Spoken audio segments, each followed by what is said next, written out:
नमस्कार, मी कृषीमित्र अजय आदाटे.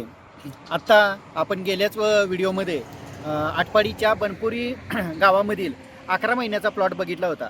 या 11 महिन्याच्या प्लॉटला 17 महिन्यात त्याचं हार्वेस्टिंग झालं आणि एका झाडाला 8 ते 10 किलो माल असा आपण व्हिडिओ बघितला होता. पण हा जर आपल्याला माल काढायचा असेल आणि त्या पद्धतीचं जर नियोजन करायचं असेल तर आत्ता आपल्याला काय केलं पाहिजे किंवा नवीन जे शेतकरी आता बाग धरणार आहेत त्यांनी ते काय केलं पाहिजे हे आज आपण विजय गवळी साहेबांचा हा प्लॉट आहे डाळिंबाचा काशेगावमधील. काशेगाव म्हणजे पंढरपूरपासून सांगोल्यापर्यंतचा जो हायवे जातो त्या हायवे टच हा प्लॉट आहे. आणि ह्या प्लॉटमध्ये आपण बघणार आहोत की नक्की आपल्याला काय केलं पाहिजे तो प्लॉट आणण्यासाठी. म्हणजे एका झाडाला जर आपल्याला प्लॅनिंग करायचं असेल 10 किलोचं पहिल्याच वर्षी तर मात्र आपल्याला काय केलं पाहिजे हे या प्लॉटमधनं आपण बघणार आहोत. नमस्कार गवळी साहेब. नमस्कार. की हा जो आपल्याला प्लॉट दिसतोय काय एकदम सुंदर एकदम काडी व्यवस्थित दिसते, तर हा प्लॉट किती महिन्याचा आहे हे आपल्या शेतकऱ्यांना तुम्ही सांगा. हा प्लॉटला आता 9 महिने पूर्ण झालेले असून आणि 9 महिन्यात आपण प्लॉट पकडलेला आहे. पण आज सध्या ह्याची जर परिस्थिती बघितली तर प्रत्येक चौकीतून आणि प्रत्येक काडी जी आहे प्रत्येक डोळ्यातून कळी आहे. आणि ह्या झाडासाठी ट्रीटमेंट जर आदाडे साहेबांनी आपण ॲग्रोज कंपनीत घेतलेलं आहे पहिल्यापासून आत्तापर्यंत. त्यांचं शाडोपट असो, कांबोस असो, त्यांचं बेनी असो, झेनी असो, बिटकॉइन किंग असो, हे औषध, परत त्यांचं मायक्रोडोन असो, हे बरेचसे वेळोवेळी साहेबांना मार्गदर्शन देऊन करून आम्ही त्यांची शिफारशीप्रमाणे आम्ही प्लॉट 9 महिने पकडून 15 महिन्यामध्ये हार्वेस्टिंग करायचा आमचा विचार आहे. म्हणजे शेतकरी आणि बंधूंनो सध्या हा प्लॉट कमीत कमी माझ्या डोक्या लेवलला आलेला आहे. झाडाची ब्रांचेस म्हणा, झाडाची काडी, झाडाची स्टोरेज, आता सध्या पानं चमक पाण्याची. आणि साहेबांनी नवीन फॉर्म्युला सांगितलं आहे. आम्ही प्रत्येक आपण शेतकरी काय करतो, पाणी सोडून इथ्रेल मारतो. पण आम्ही पाणी न सोडता इथ्रेल मारल्यामुळं ह्याचा फायदा एक झाला की चौकीमध्ये व्हेरिएशन राहिलेलं नाही.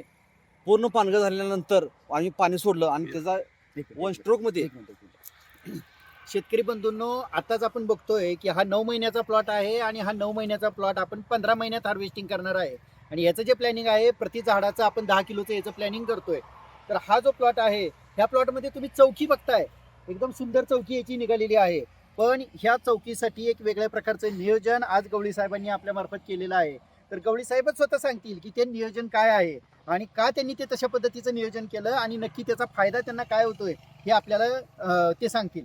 फुल सोना, आम्ही फुल सोना आणि झेरोबान 34 याचा स्प्रे मागच्या 4-5 दिवसापूर्वी घेतलेला आहे. आणि त्याचा फरक असा जाणवतोय की प्रत्येक चौकी आणि मोठ्या काडीच्या स्टंपला अशी कळी जी भरपूर कळी संख्या दिसत आहे. आणि आता व्हिडिओमध्ये तुम्हाला ते दिसते, समोर दिसते, बोलून काय नाही पण समोर आहे सगळं बरोबर. म्हणजे शेतकरी बंधूंनो लक्षात घ्या की जर सेटिंग करायचं असेल तर त्याच्यासाठी फुल सोनाचा कशा पद्धतीनं कुठल्या स्टेजला वापर केला गेला आहे हे आपल्याला लक्षात आलं.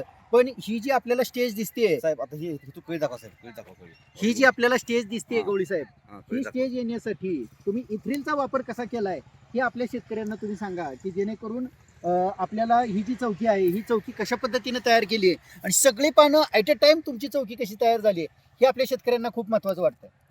ह्याच्यासाठी आपण काय केलं की 1 लिटरला 1.5 ml इथ्रेल, 52-34 5 ग्रॅम. आणि त्याचा पेच आहे आम्ही 4-4.5 पेच घेतला आहे इथ्रेलचा.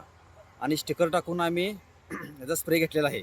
आणि जी पानगळ पूर्ण पिवळी होऊन दमाने स्लोमध्ये 7 ते 8-9 दिवस लागले आम्हाला. पानगळ 100% पानं पडायला आम्हाला 9 ते 10 दिवस लागले आम्हाला. आणि आता पाणी सोडून पानं केल्यानंतर पानं फास्ट पडतात. पण ही पानं पूर्ण पिवळी होऊन अशी पाण्यात नायट्रोजन पूर्ण काडीमध्ये जाऊन झाडामध्ये जाऊन त्याचा फायदा झालेला आपल्याला. म्हणजे तुम्हाला असं म्हणायचंय की पाणी न देता जर पानगळ केली तर आपल्याला 8 दिवस सरासरी आपल्याला पूर्ण पानं पिवळी होऊन गळतात आणि त्याच्यामुळे ही सेटिंग आपल्याला चांगल्या पद्धतीनं दिसतंय. दुसरी एक महत्त्वाची गोष्ट की क्युराक्रॉनचा वापर हे बरेचसे शेतकरी पानगळीसाठी करत असतात. तर त्याच्याबद्दल तुमचं जो अनुभव आहे गेल्या 15 वर्षाचा तर तो अनुभव आपल्या शेतकऱ्यांना तुम्ही सांगा. क्युराक्रॉनचं कसं आहे की आपण जबरदस्तीने पालन करू शकतो. जबरदस्तीने आपण क्युराक्रॉनचा वापर शक्यतो शेतकऱ्यांनी टाळावा. कारण इथं पण हा असा कंटेन आहे की तो सुप्त अवस्थेमध्ये झाडाच्या जाऊन तो झाडाला प्रवृत्त उत्तेजित करतो आणि त्यातूनच कळी पडते. पिवळ नुसत्या क्युराक्रॉन मारून झाडाला कळी निघू शकत नाही. इथं पण कळी झाडाला निघणार नाही. हे त्याचं वैशिष्ट्य आहे त्याचं इथरेलचं. दुसरी एक महत्त्वाची गोष्ट की आपण इथं बघतोय की बेड कशा पद्धतीने केलेले आहेत, ड्रीप कशा पद्धतीने अंतरलेली आहे आणि मधल्या भागातली नांगरट कशा पद्धतीने केली आहे. तर ही जी तुम्ही बेड केले आहेत आणि बेसल डोसला तुम्ही काय काय टाकले हे जरा शेतकऱ्यांना सांगा, की नंतर सेटिंग नंतर आपल्याला काय करायचं आहे हे पुढच्या व्हिडिओमध्ये आपण नक्कीच सांगूया. बेसोडोसचं नियोजन असं आहे की आमचं आम्ही 1840 200 ग्रॅम घेतले, SOP घेतले, MOP घेतले, परत मायक्रोन्यूट्रन घेतले, मॅग्नेशियम घेतले आणि जे साहेबांचं मरोगीसाठी नेमॅटोडसाठी हे त्यांची ते आम्ही 50-50 25-25 ग्रॅम आम्ही त्यामध्ये वापरलेलं आहे म्हणजे. निश्चितच शेतकरी बंधूंनो, बेसल डोस व्यवस्थितपणे टाकणे, ड्रीप व्यवस्थितपणे अंतरणे, इनलाईन सगळीकडे व्यवस्थित पाणी पडणे, चौकी तयार करणे आणि ह्या पद्धतीनं जर व्यवस्थित नियोजन केलं तर 9 महिन्याच्या झाडाला 15 महिन्यात हार्वेस्टिंग होऊन निश्चितच आपण 10 किलो माल काढू शकतो. हे आपण स्वतः डोळ्याने बघतोय.